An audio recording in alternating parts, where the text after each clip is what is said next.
Welcome to the Harper-Tech Academy. This is the second mix in the legislation series. If you haven't seen the Act, Regulation and Codes of Practice mix, please go back and watch that first because this builds. So we're going to actually look at food safety legislation and how it actually impacts the hospitality industry. I hope you enjoy.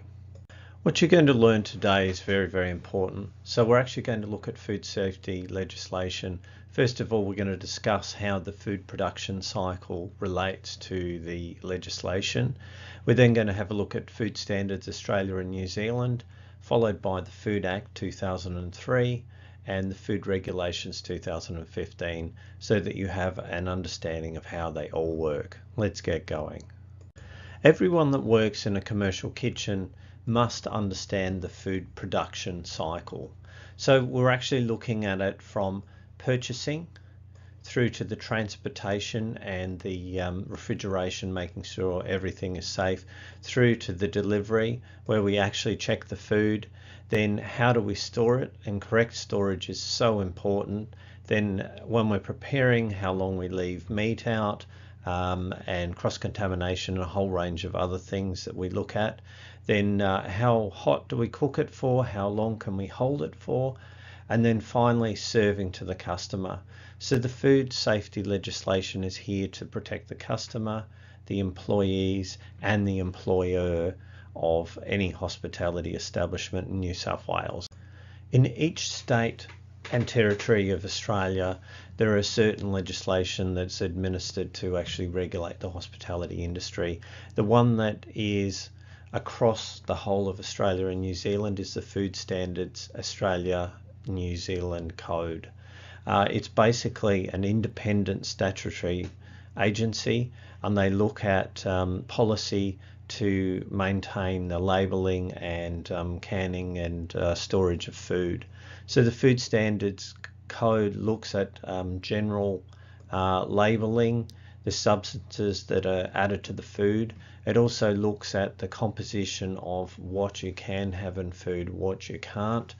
It also looks at food handler requirements, temperature and hygiene, and it also looks at the primary production standards for processing of agricultural goods like meats and vegetables, and how they're packaged.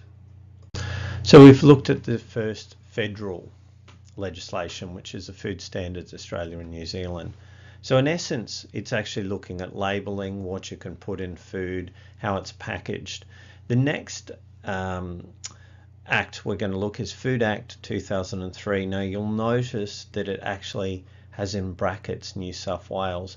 So each state and territory of Australia have legislation which ties back to the federal. So the Food Act actually enforces laws and regulates food safety and food production in New South Wales.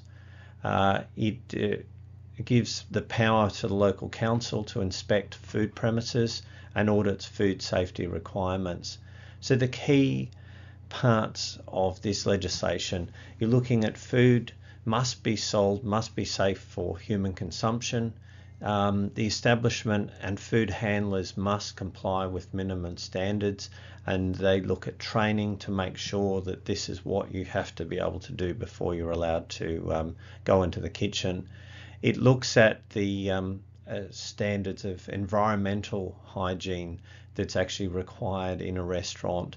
In this act, it also states the roles and responsibilities for an environmental health officers who then enforce these hygiene laws and food safety within restaurants and all kinds of different hospitality establishments. If you remember the last video, we looked at the Act being the law passed in Parliament, and a regulation is the rules of conduct. So in New South Wales, we have the Food Regulations 2015. This is the latest one.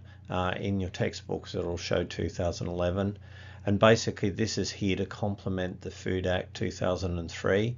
It looks at how food is actually transported in trucks, looking at the refrigeration and those requirements for cold storage. It also looks at the standard of crockery that you can use in a restaurant. It also looks at how you must package and label correctly food, where it goes in the cool room, and trying to reduce cross-contamination in the restaurant. It also regulates how you must store food and for how long. I think you'd agree there was a lot in that mix. We looked at 3 different types of legislation. The first one was the Food Standards Australia and New Zealand, and in essence that's looking at label and composition of food and how it's packaged. Then we looked at the Food Act 2003, which actually has all of the rules and regulations for food handlers. And then finally the Food Regulations 2015 New South Wales, which looks at the transportation, the specifications for cold storage. It also looks at crockery and a whole range of other things. Make sure you look at that document that was sitting in there, because that has a lot more information, including what an environmental health officer actually does. Thanks for watching, and I'll see you next time at the Harper Tech Academy.